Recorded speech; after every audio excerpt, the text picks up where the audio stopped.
Part 2. Okay, part 2. ஏன்னா நாய் வந்துச்சு, லைட்டாக ஜர்க் ஆகிட்டேன். ஸோ அதான் அதை பாதியாக சரி அப்படியே போட்டாச்சு. பார்ட் 2ல் என்னென்னா அந்த ஸ்டோரியை சொல்லிடுறேன். ஸோ இந்த சிஎஸ்எஸ் ஸ்கூலு வந்து மேலூரில் இருக்குது. அதுவும் அந்த சிஎஸ்எஸ் ஸ்கூலில் வந்து ஒரு கிணறு இருந்திருக்கு. இது எங்கள் பாட்டி சொன்னது. ஸோ அந்த கிணறு இருக்கும் போது இங்கே ஒரு ஹஸ்பண்ட் ஒய்ஃப் இருந்திருக்காங்க. ஸோ அப்போ வந்து ஹஸ்பண்ட் வந்து வெளியூரில் வந்து வேலை பார்த்துருக்காரு. இந்த அம்மா இங்கே யார் கூடயோ அஃபேரில் இருந்திருக்கு போல். ஒன் டே வந்து இவங்க ஒய்ஃப் வந்து வேறு ஆள் கூட இருக்கும் போது பார்த்துட்டார் போல். என்ன ஆயிடுச்சு, அவன் ஓடிட்டான் போல். இந்த அம்மாவை அடித்து மயக்கம் பண்ணிட்டார் போல். ஐயோ என்ன பண்ணுறது, அடிச்சிட்டோமே அப்படின்ட்டு அந்த அம்மா இறந்துருச்சு போல் அடித்ததுலையே. செத்துட்டாங்க அப்படின்ட்டு அந்த அம்மாவை வெட்டி 21 சாரி அவங்கள இழுத்துட்டு இந்த கிணத்துல தூக்கி போட்டுடலாம், ஏதோ பிரச்சனை ஆயிடுச்சு அவள் செத்துட்டா அப்படின்னு சொல்லி ஏமாற்றிடலாம்ட்டு இழுத்துட்டு போயிருக்காரு. இழுத்துட்டு போகும்போது இப்படி எப்படி சொல்கிறது, 2 கல் இருந்திருக்கு, இப்படி உடம்பு கை வந்துடுச்சு, இழுத்துட்டாரு.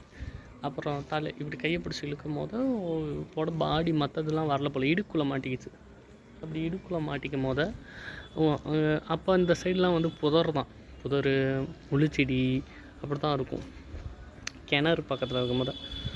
அப்போ கத்தி எடுத்துகிட்டு வந்து, ஐயோ இது வேறு கண்ட நேரத்தில் பயமுறுத்துதே. அந்த இது கத்தி எடுத்துகிட்டு வந்து வெட்டி 21 பார்ட்டாக வெட்டி அந்த கிணத்துக்குள்ளே போட்டார் அப்படின்னு சொன்னார். அவர் வந்து போலீஸ் ஸ்டேஷனில் சரண்டர் ஆகிட்டார் அப்படின்னு எங்கள் பாட்டி சொன்னாங்க. ஸோ இதை கேட்டுட்டு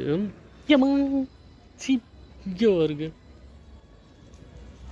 ஏண்டா பயமுறுத்துறீங்க, ஐயோப்பா. ஸோ அப்போ நைட்டு இதெல்லாம் கேட்டுட்டு அங்கேருந்து இங்கே ஓடி வர்றது, அது வேறு டிபார்ட்மெண்ட். ஸோ ஓடி வருவேன். அப்போ இந்த ஸ்டோரிலாம் பின்னாடி யாரும் ஓடி வர மாதிரியும் இருக்குங்க. இப்போ வந்து அது கிடையாது. இப்போ வெளியே நிற்கிறோம். இப்போ இருக்கிற மூட் அவுட்டில் வந்து இருட்டை பார்த்தா பயம் வர மாட்டேங்குது, கஷ்டம். அங்கே உட்காந்து அழுகலான்னு தான் ஃபீல் ஆகுது. அப்புறம் விபூதி எடுத்துகிட்டு வர்றது, டியூஷன் போயிட்டு விபூதி எடுத்துகிட்டு வர்றது, இது மாதிரிலாம். அப்புறம் போய் பயந்துட்டா மூஞ்சில் பள்ளிவாசலில் போய் தண்ணி தெளிச்சிட்டு வர்றது, இந்த மாதிரி தான் கூத்தாக இருக்கும். ஆனால் ஸ்டோரி இது தான் எங்கள் பாட்டி சொன்னது. உங்கள் லைஃப்பில் இந்த மாதிரி பக்கத்து இடத்துல ஏதாவது ஹாரர் ஸ்டோரி இருந்தால் சொல்லுங்கள். என்கிட்ட இன்னும் ஸ்டோரி கிடையாது, சொன்னதான் சொல்கிறேன். இன்னும் என்கிட்ட இருக்குது, சொல்கிறேன். ஓகேவா? அதுக்கு நம்ம லைக், ஷேர், சப்ஸ்கிரைப் பண்ணுங்கள். ஓகே, பாய்.